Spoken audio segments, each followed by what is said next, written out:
I'm letting you in with the caveat that the Lightspeed company thought this was a bad idea. Okay?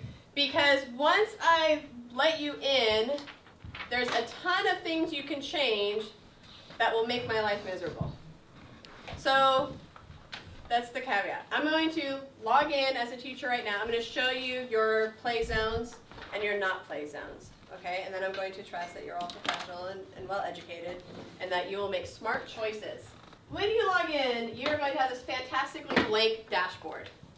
And that's because the dashboard is district level information that you don't have access to, so you're not missing anything. So don't freak out and say something's wrong with my page, all right? When you scroll down, you're going to see apps that have recently been added to your devices, so it's kind of a nice way to see what's been going on lately on your devices. And that's pretty much all that's there. Underneath that, it has recently enrolled devices, but you haven't added any new devices. There's nothing there for you. So what you have to do, and this is where a lot of people call right away and say it's not working, is you have to click on your class. Okay? Once you click on your class, all this amazing stuff comes up. All these amazing areas in which to mess up everything that you have. Okay? So, right away, what it defaults to are restrictions on your devices. And this is a very important area for you because you can customize what the device itself can and cannot do. Certain things we can change, certain things we cannot. That's on Apple. So people have asked me, can you turn this off? Like, no, Apple won't let me do that. So what you can do, you can turn on or off the ability of students to use the camera. And you would think, well, why would I ever want to turn it off? Well, sometimes when you have a sub and they're using devices and they go into selfie crazy mode, you might say, you know what, next time I'm going to turn off the camera when I'm going to be gone because you took advantage of that situation. It has screen capture. Middle school has said, you know, we're going to turn that off if they're doing online testing because first period screenshot captured the test and sent it to second period. Wow. So we're going to turn that off for the next hour, you know, and then, you know, tomorrow we'll open screenshot capture back up. So you can see that there's some areas in here that you may want to use. Some stuff you cannot control. Allow explicit sexual content in iBook Store is permanently turned off. I did not think there'd be any reason for a teacher to override that. iMessage is turned off, and so is FaceTime, but you have the ability to override that. If you're doing a project in class and you want them to be able to send an iMessage to each other, you can turn that on, but it's a classroom management determination for you, right? Somebody's like, I can handle it. You can turn it on just for an hour and then turn it back off, but you know, that's on you. Not much else that you're going to want, except for right here. Allow installing apps. In order to send an app, the device has to have permission to receive the app. Okay? When you turn that on, what happens is that the App Store little icon shows up on the iPad. Before, it's not there. And there's a reason for that. When the App Store is available, you can download any free app because you don't need a credit card.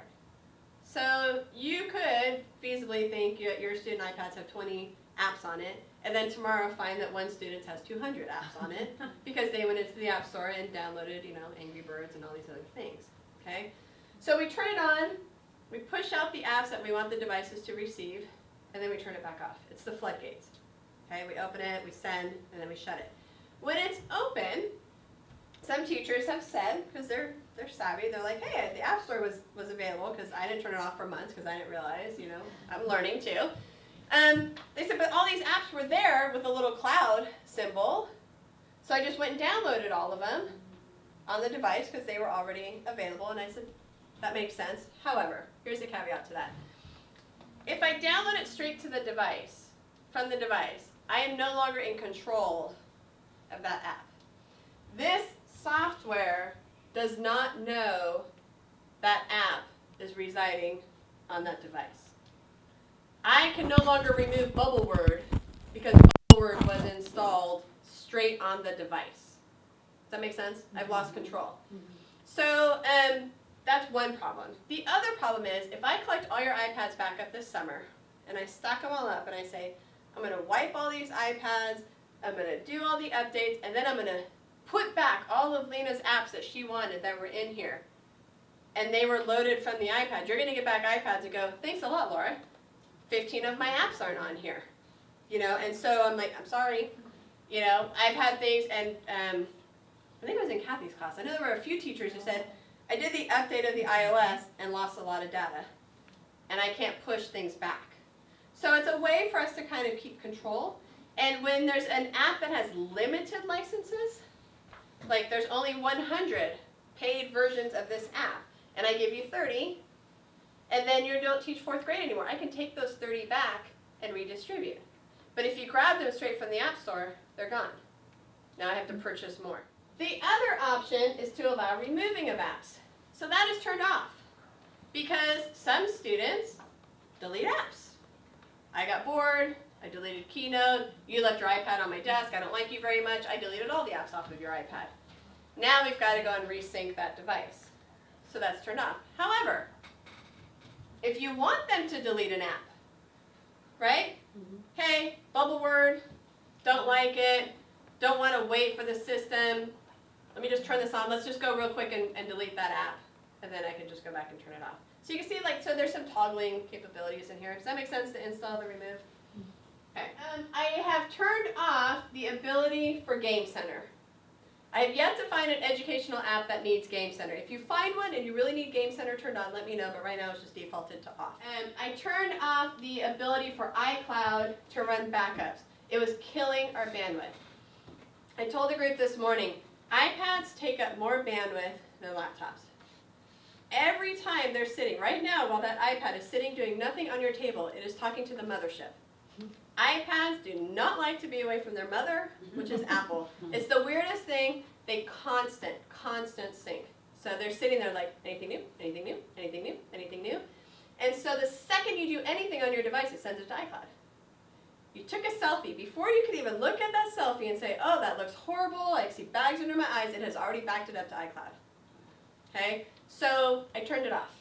So just so you know why it's turned off. The only other thing that I'll just point out to you, even though you can't change it, just so you know why it's that way, well, a couple things. I left the allow YouTube on because I know that eventually we're going to allow YouTube and I just didn't want to deal with it. And if these are going home, kids can access YouTube at home. So I left that on. So even though right now they can't do it with their student settings, there's a reason why I just kind of left it there. And then down here, it's set to allow all apps. Originally, I had turned that off and said we'll only allow PG apps. But what I discovered is almost every single app is rated R, because if it accesses the internet, it can't control the content.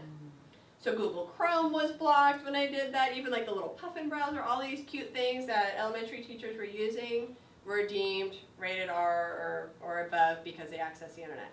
So if you're ever wondering why it says allow all movies or things like that, it's just to make it easier on us. And then nothing else down here that you would need. So, but you have to scroll all the way to the bottom and hit save. And it does take a minute or so to save your changes.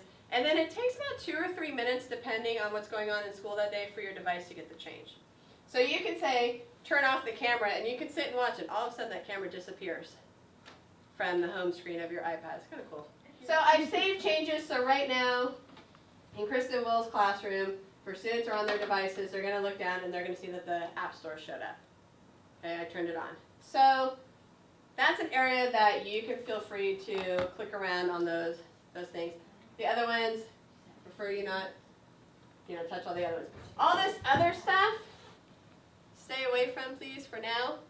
Okay. Some of it, as I work through, I'll send out directions, but some of these I've clicked around in and messed things up, so I just ask that you not repeat my sins and stay out of those.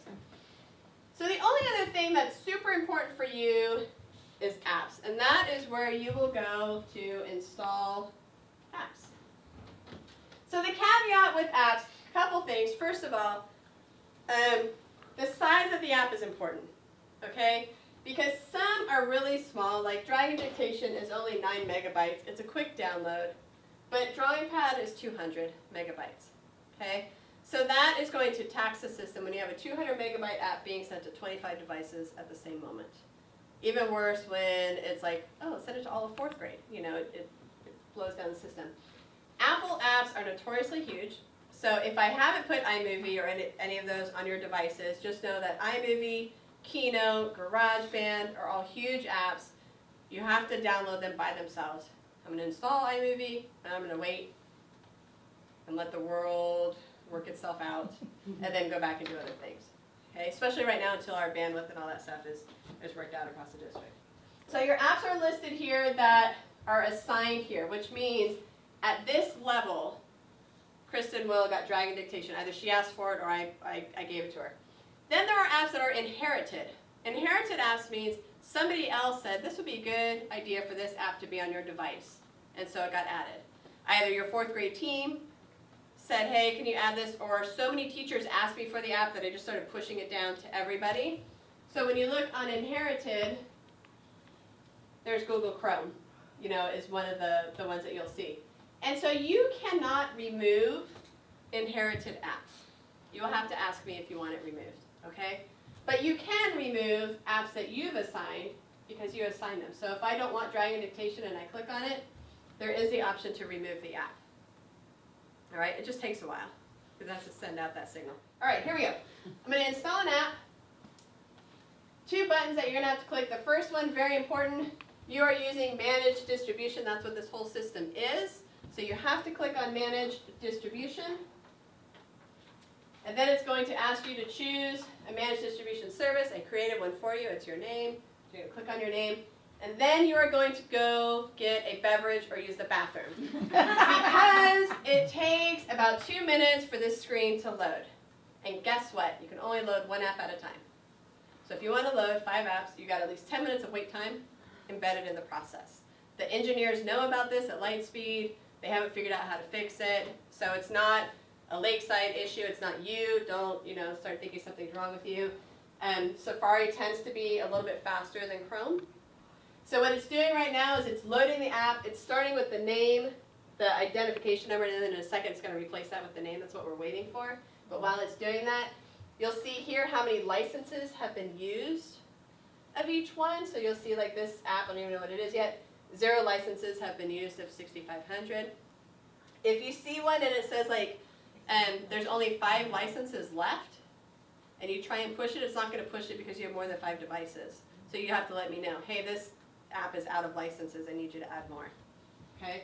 So they're showing up, still waiting, so we still have a few. And so it won't even do anything until it's done. So the thing about iPads is even in hibernation, when they're in sleep, you're like, hey, we're going to set your device aside, it's still seeking out contact. And you know that because like on my teacher one, right now I didn't turn it off, right? It's just closed. But if I open it up on my notification screen, it's going to say 10 tweets have come through, 3 Facebook status updates, you have 4 emails, there was a volcanic eruption in Peru, blah, blah, blah, blah, blah. It has all of this stuff there because it's constantly pinging. Whereas your laptop, you close the lid and your laptop's like, good night, see you later. Okay? On my laptop, if I'm just typing on Word, I'm just typing on Word. It doesn't care what's existing in the world. But your iPad always does. So that's why I will never tell you turn it off in the middle of the day. I mean, it's silly, use it. But I would say if you're done, or I'm not going to use it at all for the next 2 days, turn it off. The person next door will thank you kindly for turning it off.